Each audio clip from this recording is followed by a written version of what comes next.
Austria में सोमवार की देर शाम हुआ आतंकी हमला चौंकाता है।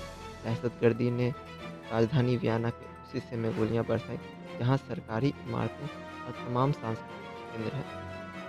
यह धनाढ़ का इलाका माना जाता है और फिर काम के सिलसिले में यहाँ आते जाते रहते हैं। क्योंकि मंगलवार को देश में फिर से लॉकडाउन लगाए जाने की घोषणा की गई थी, इसलिए सोमवार को यहाँ अच्छी खासी भीड़ जमा थी।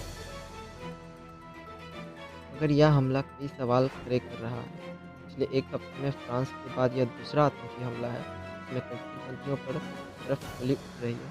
क्या पश्चिमी देशों में इस्लामिक आतंकवाद फिर से सिर उठाने लगा है और दूसरे विश्व युद्ध के बाद से ऑस्ट्रिया या किसी अन्य देश में शायद ही दखलंदाजी की है।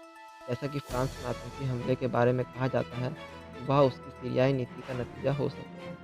वियना का निशाना बनाने का आखिर क्या मकसद है? इस हमले की जिम्मेवारी इस्लामिक स्टेट आईएस ने ली है, लेकिन इसकी पुष्टि नहीं हुई है। हालांकि वीडियो फुटेज से यह पता चलता है कि दहशतगर्द स्थानीय नहीं थे और संभवतः चेचन या सीरियाई हो सकते हैं। यहाँ के कई लोग ऑस्ट्रिया में मौजूद हैं।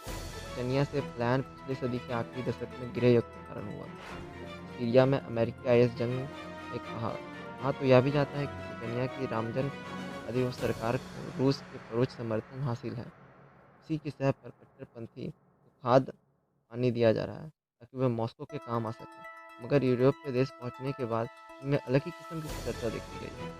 यह हमला एक और पहलू को सामने लाता है। जिहाद को बढ़ावा देने वाले मुल्कों में शांति पड़ती है। पश्चिमी देशों व भारत जैसे उदारवादी राष्ट्रों में आतंकी गतिविधियां बढ़ जाती हैं।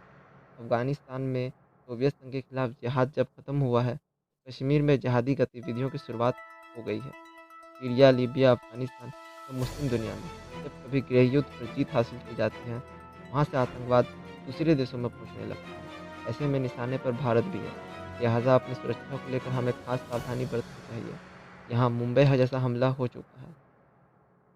पहले के हमलों में लोगों को आधिकारिक निशाना बनाया जाता था, लेकिन अब समाज में वैमनस्य बढ़ाने की साजिश ज़्यादा दिखती है। इससे बचने के लिए ज़रूरी है कि इस्लामिक समाज के अंदर से सुधार हो।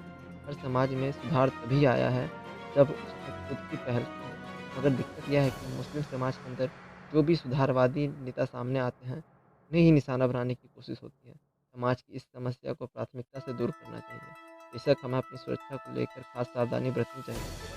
बचने का कोई तयशुदा रास्ता तो नहीं। चीन की उइगर नीति की कुछ लोग तारीफ करते हैं, मगर यह नीति भी सही नहीं जानते। 10-15 वर्षों के लिए बेशक चीन ने इस्लामिक आतंकवाद से काट दिए हैं, लेकिन बाद में इनके सामाजिक दुष्परिणाम भयावह साबित हो सकते हैं। ऐसे में बेहतर यही है कि सामाजिक ताने बाने को मजबूत किया जाए। पूरी दुनिया की दबाव बनाकर रखने की जरूरत है। वादी हमेशा